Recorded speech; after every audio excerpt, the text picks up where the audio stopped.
Avevekuve. This one is amebo gist anyway. APC is attacking Atiku, and they say that Atiku should be above peddling rumors as serial contestant for president's office. APC falls Atiku's allegation against Tinubu. So they are now making fun of Atiku, that he's a serial contestant. Anyway, Atiku has been contesting for the office of the president since 1992. I think the people that were born the year he started, they're going to be 23 this year. But anyway, that's not the main gist.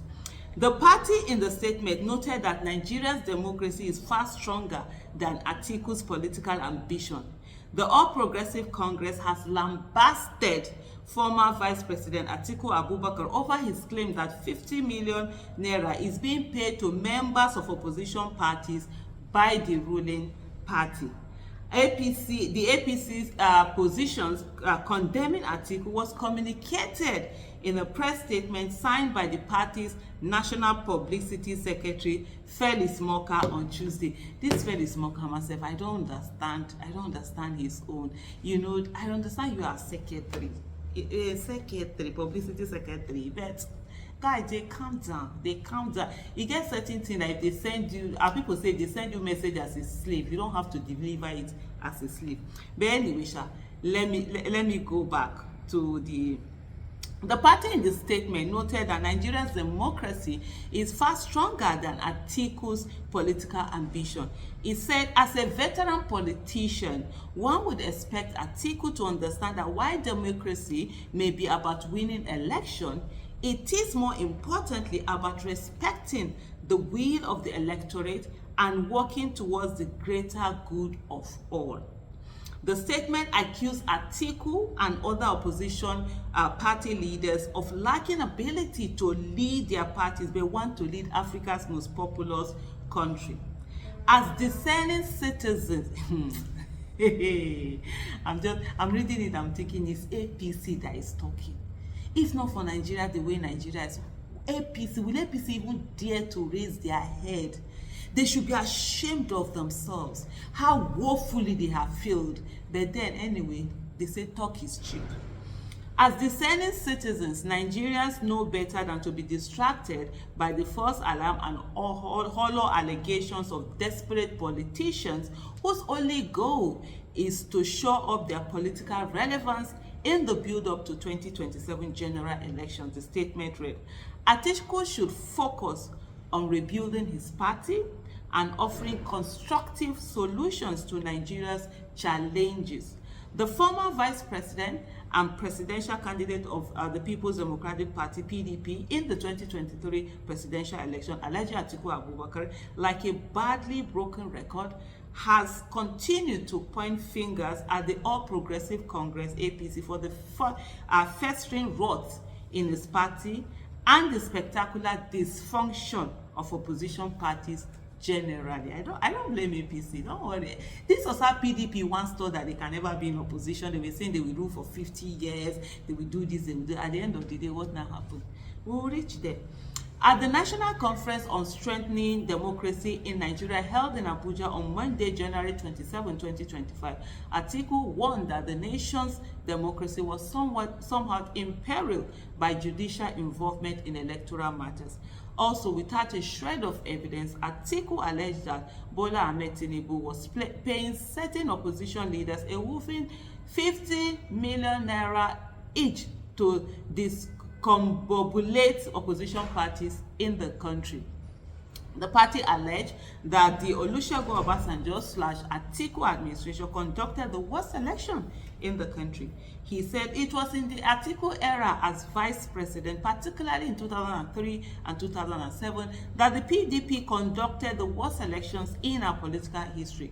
We cannot possibly forget how Atiku's PDP heavy-handedly captured most southwest states and vowed to remain in power for 60 years. It was in those same years that Atiku's former boss and then president of the Federal Republic of Nigeria, Chief Olusegun Obasanjo, infamously described election as a do-or-die affair in desperate attempt to harness Lagos. If democracy was neither derailed nor endangered in those perilous days, it is now that elections are by far freer, fairer, and more credible that Nigeria risks losing democracy. So the thing is, yes, and this is what I always say, there's nothing that APC is doing that PDP didn't do. It's just that APC are doing it worse. That's why PDP doesn't have the moral justification to speak as they should. And the thing is that election right now has gone back to those days where, like I always say, pre-Yaradua days, where you literally be on the line, you're still queuing, you're still voting, and before you know what's happening, they are actually, they are actually already announcing the results. So it's really bad. We've gotten, to that place.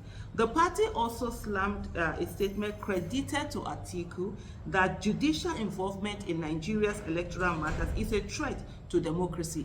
And for me, let me just pause from this statement to say it is indeed a threat, because we've gotten to a place whereby it is no longer the mandate of the people. It is now the courts, some 12 people or 4 people or 3 people, whatever people sitting in a room, that are deciding who is it that is supposed to be president or not president. We should get to a place whereby judges should not have the capacity to say this person is the one who won the election.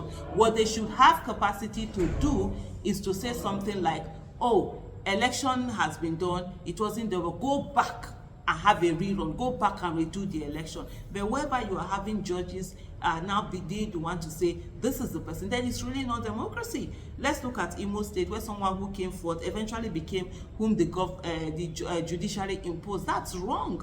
What they should do is to tell the people, INEC, go back and reconduct the election, let people vote again at many times, or you could even say count the election again, count the ballots again, let INEC bring all the ballots out and then recount it and have that. So those are some of the things actually that that should be done. It is a thing of irony that Atiku, who is Nigeria's most prolific electoral litigator, would make such ludicrous claim that judicial involvement in electoral matters is a threat to democracy. His criticism of the court and the electoral process rings hollow, given his long history of using the courts to further his political agenda. It's time for him to take a step back and let the democratic process unfold without his interference. Atiku's allegation that the APC-led administration was paying out 50 million naira to some opposition figures is simply bogus and laughable. Atiku knows that his political desperation is responsible for PDP's catastrophic disintegration. Peddling rumors and unsubstantiated allegations should be beneath anyone in the standing of an elder statesman, former vice president, and a serial contestant for the exalted office of the President of the Federal Republic of Nigeria. I remember when Doyo Okupe said that Muhammadu Buhari was how did he put it, is he a serial loser or a serial something like that before the 2015 election. There's a kind of arrogance that gets into people, and they just I don't get it. Well, it's so say the statement also attacked opposition figures like Atiku, Peter Obi, and recently aggrieved leaders like Malam Nasir El-Rufai. Speaking in Abuja on Monday at a national conference on strengthening democracy organized by various civil organizations, Atiku warned that the nation's democracy was at risk of collapse if urgent action wasn't taken. I want to say it here publicly. I met with a political party leadership in the present opposition, and they told me fatly that this government gives them 50 million naira each. Atiku refilled. He questioned the commitment of opposition parties of democracy, saying, if we are not careful, we are talking to some of you here, but you're recipients of the 50 million naira from the APC government. Do we really want to fight for democracy? Atiku had noted. But anyway, this is it. What do you think? Thank you so much for watching. Bye.